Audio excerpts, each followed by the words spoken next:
我们今天看到眼前的菜应该是跟水果有关的，是果绿金丝果带子，是，所以也是一道非常开胃的水果风味的菜。也算是，我大致上介绍一下名字哈。果绿的意思是它用水果来代替整个呈现度，包括摆盘上面。哦，对，果绿，对，它是一个沙拉型的，对。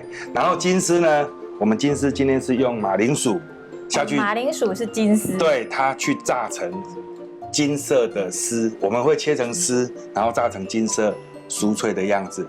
好，然后再去裹带子呢，顾名思义就是干贝。听起来好像有点不一样，有点不一样哈。对啊，那我们现在正常，我们先来做金丝的部分，就是先把马铃薯爆丝的直接爆丝就好了哈，就不用再切了，可以不用动刀。OK， 那现在就是爆丝。那这个呈现丝状以后，要记得一件事情，就是要先把它放在泡水，然后把它的淀粉质，它有一个淀粉质，把它洗干净。那这样它等一下炸出来才会酥。哦，炸出来才会酥酥的，对。那我们现在要开始准备来炸吗？还是我先起油锅？那这油要热一点还是？油大致上在160度左右。160度。对，160度左右。然后今天还有一个比较特殊的食材是这个。对，我刚就一直在盯着它看，这个很像印第安羽毛的东西是什么？这个东西叫做玉米苗。玉米苗。对，它是生菜的一种。哦，所以我看一下哈，这个，所以这个可以吃吗？可以吃，这是生菜的一种。哦，对。第一次看到。这个只是增加它的整个鲜艳度而已。这很少有人卖哈。这个东西你在大卖场的话还是买得到，因为有一些生菜的部分，他们也会有贩售这个东西。所以它也是除了摆盘以外，它其实就是可以吃。对，它就是生菜的一种。对，它是生菜的一种。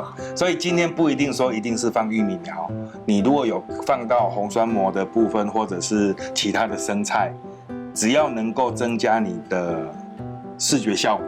哦，那就可以加进去。所以我们今天的选择是，对，我们今天选择是玉米苗。OK， 那现在油温已经够了哈，那我们现在先下马铃薯丝。所以我们这个水还要把它先压干。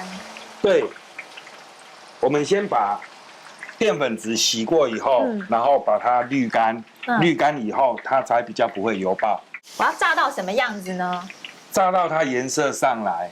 它有一个金黄色的颜色会出来，然后你看起来它整个是酥的、酥脆的。颜色已经上来的时候，我们就把它滤起来。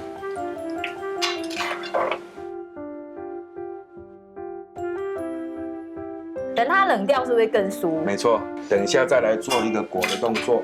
再来就是我们炸带子。那带子呢，我建议是先裹上干粉。干粉对，然后这个是面糊，这是湿面粉加水，然后调成面糊状。大概什么程度？我们看一下。哦，这很稠。然后带子干粉以后，你才裹得住它。它当炸完的时候，它会出水；熟的时候，它会出水，然后它会被第一层的面粉给吸收，对，挡住。然后我们就可以下锅油炸。这个我真的有时候我们在家里面做，不会有想到这一招，真的，这样就直接鬼狗好累。对，到时候你就在那边喷，就会油爆。对自己都不知道要躲哪里。哦，所以我们以后这个技巧就给它学起来哦，先干粉，然后再裹这个湿的面糊，它就不会因为出水而油爆。对，没错。而且也比较漂亮，对不对？这一样维持160度的油温吗？差不多。160度就可以了。现在它的带子大致上会开始已经浮上来了，有浮上来了，在里面，它浮上来，它已经熟了。这样就熟了。对，这样已经熟了哈。那熟了，我们把它捞起来。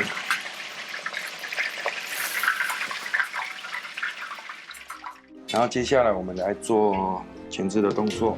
好。干贝裹上沙拉。这沙拉酱，有的人喜欢千岛，有人喜欢什么都可以换吗？还是都可以，都可以哦。因为它只是要一个味道。对，第一它是一个味道，第二呢，它是让它有粘性，可以去沾我们的金丝，可以沾上我们的金丝。哇，这样看起来好好吃哦，像泡面。那如果裹好了呢，我们直接来上盘。然后现在呢，水果就把它摆上来，然后我们把颜色调出来，让它的颜色更漂亮。